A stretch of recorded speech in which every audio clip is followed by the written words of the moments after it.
شروع اللہ کا نام لے کر جو بڑا مہربان نہایت رحم والا ہے۔ لوگوں اپنے پروردگار سے ڈرو جس نے تم کو ایک شخص سے پیدا کیا، یعنی اول اس سے اس کا جوڑا بنایا، پھر ان دونوں سے کثرت سے مرد و عورت پیدا کر کے روئے زمین پر پھیلا دیے۔ اور اللہ سے ڈرو جس کے واسطے سے تم ایک دوسرے سے حقوق کا مطالبہ کرتے ہو، اور قطع رحمی سے بچو، کچھ شک نہیں کہ اللہ تمہیں دیکھ رہا ہے۔ اور یتیموں کا مال جو تمہاری تحویل میں ہو ان کے حوالے کر دو، اور ان کے پاکیزہ اور عمدہ مال کو اپنے ناقص اور برے مال سے نہ بدلو، اور نہ ان کا مال اپنے مال میں ملا کر کھاؤ کہ یہ بڑا سخت گناہ ہے۔ اور اگر تم کو اس بات کا خوف ہو کہ یتیم لڑکیوں کے بارے میں انصاف نہ کر سکو گے تو ان کے سوا جو عورتیں تم کو پسند ہوں، 2 یا 3 یا 4 ان سے نکاح کر لو۔ اور اگر اس بات کا اندیشہ ہو کہ کئی عورتوں سے انصاف نہ کر سکو گے تو ایک ہی عورت سے نکاح کرو یا باندی سے تعلق رکھو جس کے تم مالک ہو، اس طرح تم بے انصافی سے بچ جاؤ گے۔ اور عورتوں کو ان کے مہر خوشی سے دے دیا کرو، ہاں اگر وہ اپنی خوشی سے اس میں سے کچھ تم کو چھوڑ دیں تو اسے مزے سے کھا لو۔ اور کم عقلوں کو ان کا مال جسے اللہ نے تم لوگوں کے لیے سبب معیشت بنایا ہے مت دو، ہاں اس میں سے ان کو کھلاتے اور پہناتے رہو اور ان سے معقول بات کہتے رہو۔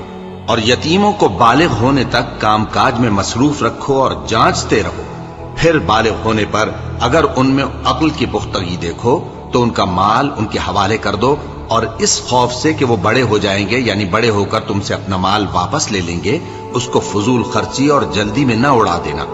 اور جو شخص آسودہ حال ہو اس کو ایسے مال سے قطعی طور پر پرہیز رکھنا چاہیے، اور جو ضرورت مند ہو وہ مناسب طور پر یعنی بقدر خدمت کچھ لے لے۔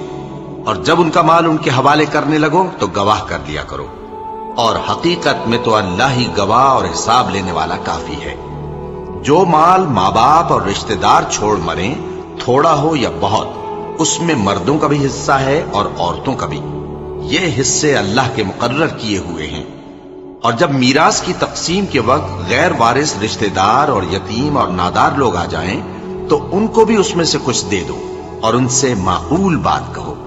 اور ایسے لوگوں کو ڈرنا چاہیے جو ایسی حالت میں ہوں کہ اپنے بعد ننھے بچے چھوڑ جائیں اور ان کو ان کی نسبت خوف ہو کہ ہمارے مرنے کے بعد ان بیچاروں کا کیا ہوگا۔ پس چاہیے کہ یہ لوگ اللہ سے ڈریں اور درست بات کہیں۔ جو لوگ یتیموں کا مال ناجائز طور پر کھاتے ہیں وہ اپنے پیٹ میں آگ بھرتے ہیں اور ضرور دوزخ میں ڈالے جائیں گے۔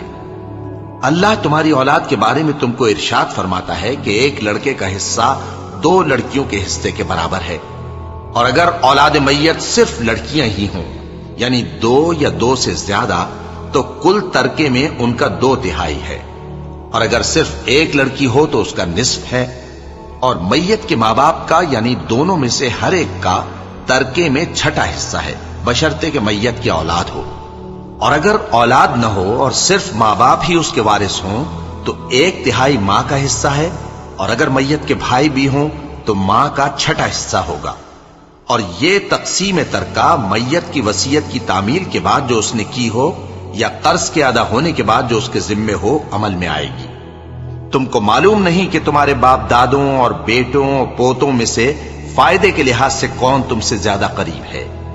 یہ حصے اللہ کے مقرر کیے ہوئے ہیں، اور اللہ سب کچھ جاننے والا ہے، حکمت والا ہے۔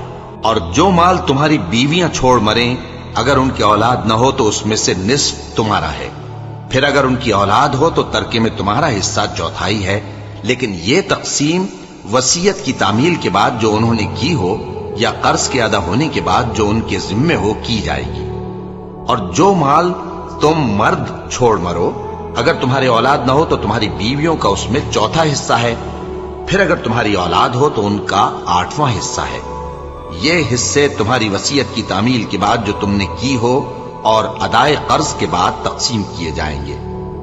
اور اگر ایسے مرد یا عورت کی میراث ہو جس کے نہ باپ ہو نہ بیٹا مگر اس کے بھائی یا بہن ہو تو ان میں سے ہر ایک کا 6واں حصہ ہے، اور اگر ایک سے زیادہ ہوں تو سب 1/3 میں شریک ہوں گے۔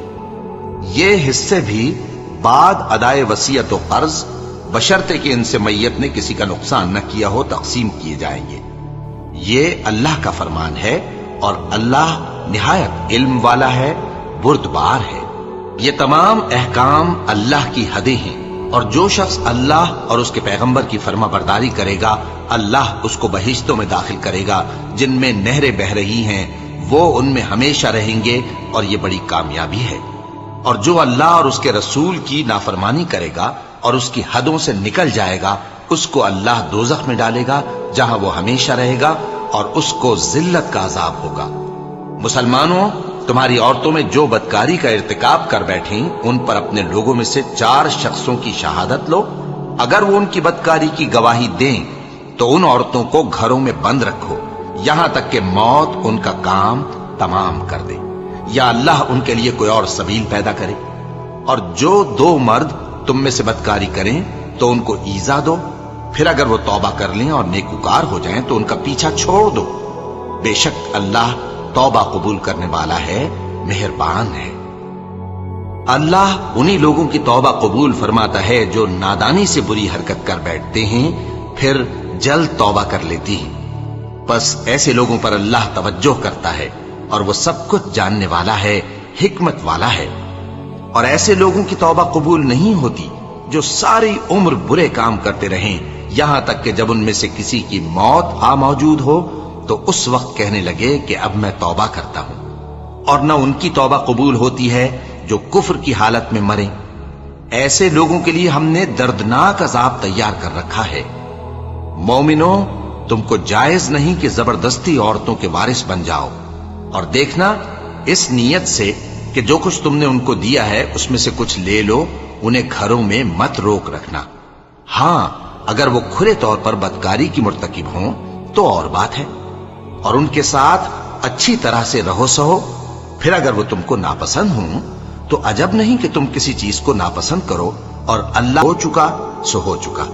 بے شک اللہ بخشنے والا ہے، بڑا مہربان ہے۔